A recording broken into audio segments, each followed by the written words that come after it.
Welcome back, my friends. I have a story for you today. It is a story about a man who said, "I am the greatest." People laughed at him. They thought he was too confident. They thought he talked too much. But he proved them wrong. He showed the world that words have power. He showed the world that believing in yourself can change everything. This story happened in America. It happened in a time when many things were difficult, but one person decided to be different. Are you ready to listen and learn? Then let us begin this discovery together. Our story begins in Louisville, Kentucky. This is a city in the United States of America. The year is 1942. On January 17th, a baby boy is born. His parents name him Cassius Marcellus Clay, Jr. His mother's name is Odessa. His father's name is Cassius Clay, Sr. They are a simple family. They are not rich. They work hard every day. The father paints signs and pictures. The mother cleans houses for other families. Young Cassius grows up in a neighborhood where many black families live. Life is not easy for black people in America at this time. There are special laws. These laws say that black people and white people must be separated. Black children cannot go to the same schools as white children. Black people cannot eat in the same restaurants. They cannot drink from the same water fountains. This is called segregation. It makes life very difficult. It makes people feel sad and angry. But young Cassius does not think about these problems every day. He is just a boy. He plays with his friends. He goes to school. He laughs and runs like all children do. He has one brother. His name is Rudy. The two brothers are very close. They spend a lot of time together. They explore their neighborhood. They have fun. Life is simple for them. Everything changes one day. Cassius is 12 years old. He has a beautiful red bicycle. He loves this bicycle very much. One day, he rides his bicycle to a place in the city. There is a show there. There are many people. Cassius is excited. He parks his bicycle outside. He goes inside to enjoy the show. When he comes back outside, his bicycle is gone. Someone has stolen it. Cassius feels terrible. He is so angry. He is crying. He wants to find the person who took his bicycle. He wants to fight that person. A police officer sees him. This police officer's name is Joe Martin. Joe Martin is also a boxing coach. He teaches young boys how to box. He sees how angry Cassius is. He listens to the boy's words. Cassius says he will beat up the thief. Joe Martin smiles. He says something important. He says, "You better learn how to fight first." This moment, this simple moment, changes everything. Cassius decides to learn boxing. He goes to Joe Martin's gym. The gym is in the basement of a building. It is not fancy. It is just a simple place with a boxing ring and some equipment. But for Cassius, it becomes a special place. It becomes his second home. He starts training. At first, it is very difficult. Boxing is hard work. You must move fast. You must think fast. You must be strong and brave. But Cassius loves it. He trains every day after school. He wakes up early in the morning. He runs through the streets of Louisville. He does exercises. He practices his punches. He learns how to move his feet. Joe Martin sees something special in this young boy. Cassius is fast. He is very, very fast. His hands move like lightning. And he has something else. He has confidence. Even as a young boy, he believes he can be great. Cassius has his first boxing match when he is 12 years old. He wins. He feels amazing. He feels powerful. From that moment, boxing becomes his life. He trains harder and harder. He listens to his coach. He watches other boxers. He learns everything he can. His brother Rudy also starts boxing, but Cassius is the one who truly loves it. Cassius dreams big dreams. He tells everyone that one day he will be the champion of the world. People in his neighborhood start to notice him.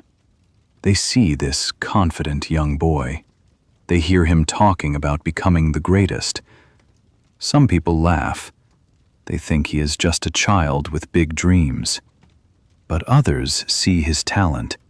They see how hard he works. They see his dedication. And slowly, people start to believe in him too. During these years, Cassius also experiences the pain of segregation. He cannot eat in certain restaurants because of his skin color. He sees signs that say, "Whites only." He feels the unfairness of the world around him. His parents talk to him about these things. They teach him to be proud of who he is. They teach him to be strong. These lessons stay with him forever. Cassius keeps winning fights. As a teenager, he wins many amateur boxing matches. Amateur means you do not get paid for fighting. You fight for honor and for the love of the sport. Cassius wins local competitions. Then he wins state competitions. People start talking about this fast, confident young boxer from Louisville. His reputation grows. He becomes well known in the boxing world. When Cassius is 18 years old, something incredible happens. He qualifies for the Olympics. The Olympic Games are the biggest sports competition in the world. Athletes from every country come together. They compete for gold medals. For Cassius, this is a dream come true. He works even harder. He trains every single day. He prepares his body and his mind. The 1960 Olympic Games take place in Rome, Italy. Cassius travels there with the American boxing team. He is excited, but also nervous. He represents his country. He wants to make everyone proud. The competition is tough. There are excellent boxers from all over the world. But Cassius is ready. He fights with speed and skill. He moves around the ring like a dancer. His opponents cannot touch him. He is too fast. Fight after fight, Cassius wins. He moves through the competition. Finally, he reaches the final match. This is the match for the gold medal. The whole world is watching. Cassius steps into the ring. He is focused. He is confident. The fight begins. Cassius boxes beautifully. He uses all his skills. He punches, he moves, he dances. And when the final bell rings, Cassius wins. He wins the gold medal. He is an Olympic champion.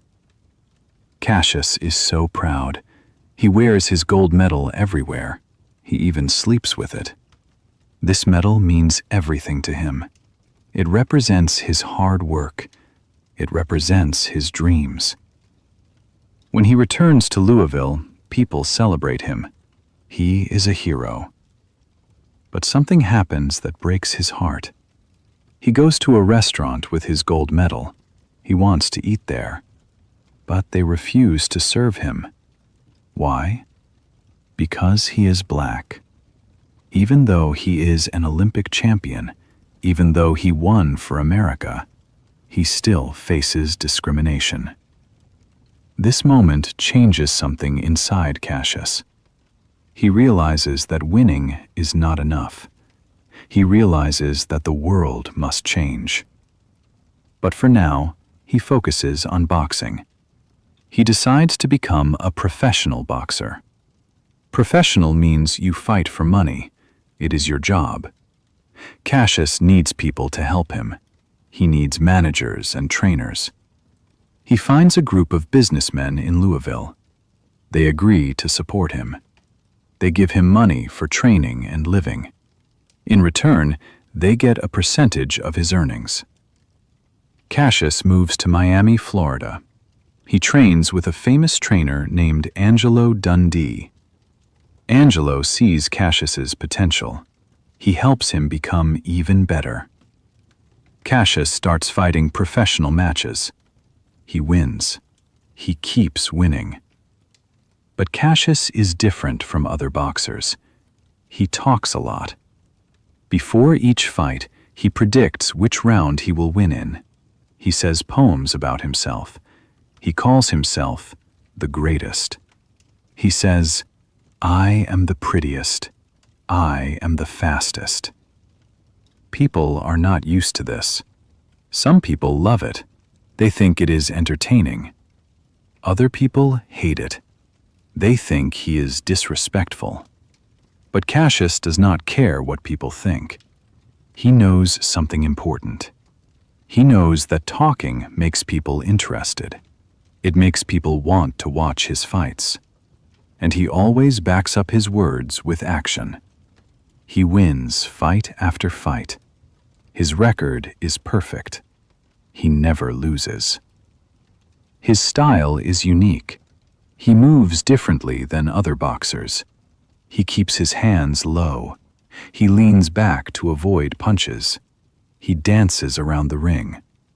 People call it float like a butterfly, sting like a bee. This phrase becomes famous.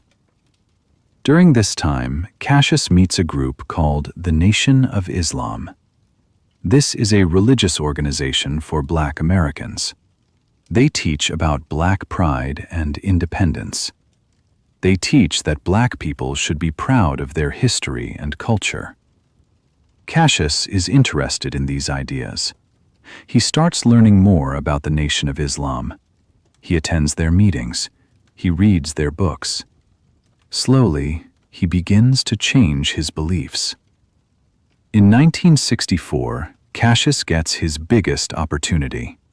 He will fight Sonny Liston for the heavyweight championship of the world.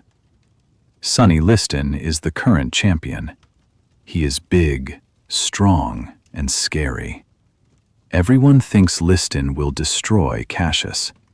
People say Cassius is too young. They say he talks too much but cannot fight well enough. They say Liston will hurt him badly. But Cassius is not afraid. He is confident as always. Before the fight, Cassius does something shocking. He goes to Liston's house in the middle of the night. He shouts and makes noise. He calls Liston names. He wants to make Liston angry. He wants to get into Liston's head. At the weigh-in before the fight, Cassius acts crazy. He shouts, he screams. His blood pressure goes very high. People think he is terrified, but it is all an act. Cassius is playing mind games. The night of the fight arrives. The date is February 25th, 1964. The place is Miami Beach, Florida. Thousands of people fill the arena. Millions more watch on television. The bell rings. The fight begins. And Cassius does exactly what he said he would do. He is too fast for Liston. He moves, he punches, he dances. Liston cannot catch him. Liston gets tired. His face starts to swell.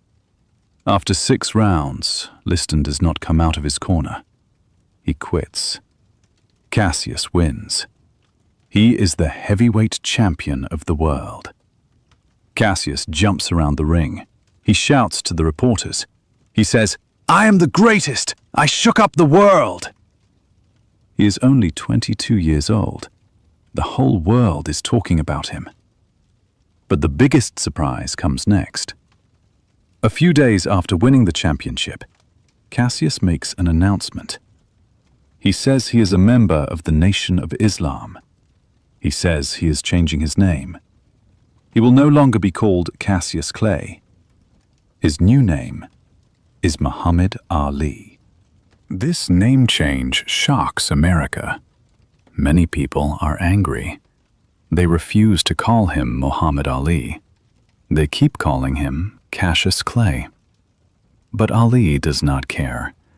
He says Cassius Clay was his slave name.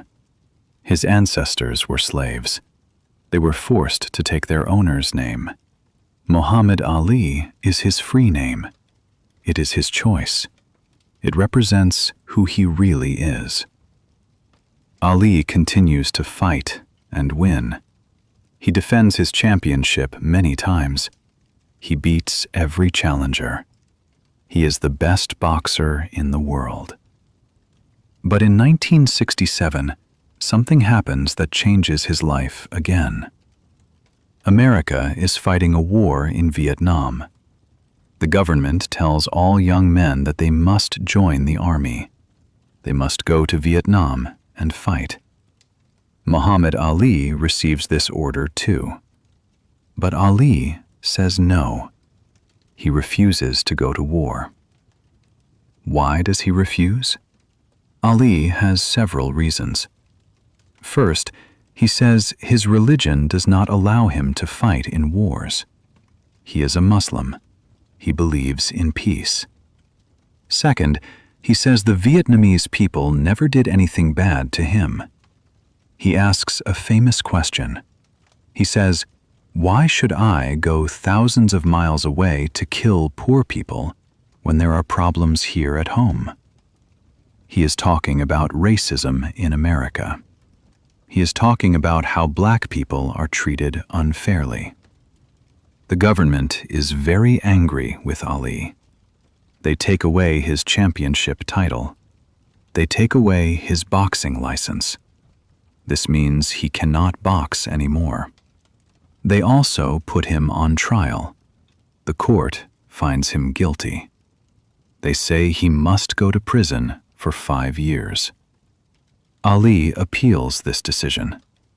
While he waits for the final decision, he cannot box. These are very difficult years for Ali. He is only 25 years old. These should be his best years as a boxer. But he cannot fight. Ali loses millions of dollars. He loses 3.5 years of his career. But he does not change his mind. He travels around America. He speaks at universities. He talks about peace. He talks about civil rights. He talks about being true to your beliefs. Many young people admire him. They see his courage. They see that he is willing to lose everything for what he believes in. Finally, in 1970, Ali gets his boxing license back. He can fight again. In 1971, the Supreme Court overturns his conviction. This means he is free. He will not go to prison. Ali returns to boxing. But these 3 years away from the sport have affected him. He is not quite as fast as before. Still, he is determined to become champion again. Ali fights many famous matches. He fights Joe Frazier 3 times. He fights George Foreman in a fight called The Rumble in the Jungle in Africa. Foreman is younger and stronger. Everyone thinks Foreman will win easily. But Ali uses a smart strategy. He leans against the ropes. He lets Foreman punch him. Foreman gets tired. In the 8th round, Ali attacks. He knocks Foreman down. Ali wins. He is the champion again. Ali continues boxing for many more years. He becomes a legend. He is not just a boxer. He is a symbol of courage and resistance. He inspires people all over the world. He shows that one person can stand up for their beliefs, even when the whole world is against them. But boxing is a dangerous sport. Boxers get hit in the head many times. This can cause brain damage. In the 1980s, people start to notice that Ali is changing. He moves more slowly. His speech becomes quieter and less clear. Doctors discover that he has Parkinson's disease. This is a brain condition. It makes your hands shake. It makes it hard to move and speak. Many people believe Ali got this disease because of all the punches he took during his boxing career. Ali retires from boxing in 1981. He is 39 years old. Even with his illness, he continues to inspire people. He travels the world. He does charity work. He helps people in need. In 1996, something beautiful happens. The Olympic Games come to Atlanta, Georgia. At the opening ceremony, Ali lights the Olympic torch. His hands are shaking because of his disease, but he stands there, proud and strong. The whole world watches. Many people cry. It is a powerful moment. Ali teaches us many important lessons. He teaches us to believe in ourselves. He teaches us to stand up for what is right, even when it is difficult. He teaches us that true greatness is not just about winning. It is about courage. It is about principles. It is about caring for others. Muhammad Ali lives with Parkinson's disease for more than 30 years. He never complains. He keeps his sense of humor. He keeps his kindness. On June 3, 2016, Muhammad Ali dies. He is 74 years old. People all over the world mourn his death.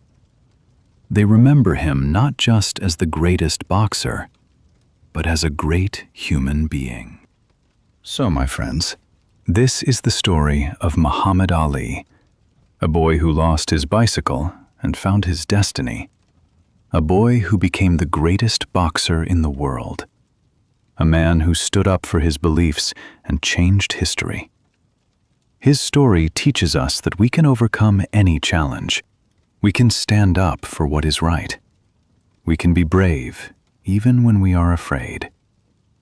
Ali once said, "Impossible is not a fact, it is an opinion." He showed us that with hard work, confidence, and courage, we can achieve great things. He showed us that our words have power. He showed us that we must fight for justice and equality. Thank you for joining me on this journey today. I hope this story inspired you. I hope it helped you practice your English too. That is what we do here. We learn together through beautiful stories. If you enjoyed this story, I would be very grateful if you could subscribe to our channel. It helps us continue making these stories for you. And if you have a moment, please leave a comment. Tell me what you think. Tell me what you learned. Tell me which historical story you would like to hear next. Remember, every story has a lesson. Every journey teaches us something new. Keep listening, keep learning, keep discovering. I will see you in the next story, my friends. Until then, take care of yourself, be kind to others, and always believe in your dreams, just like Muhammad Ali did. Goodbye, my friends.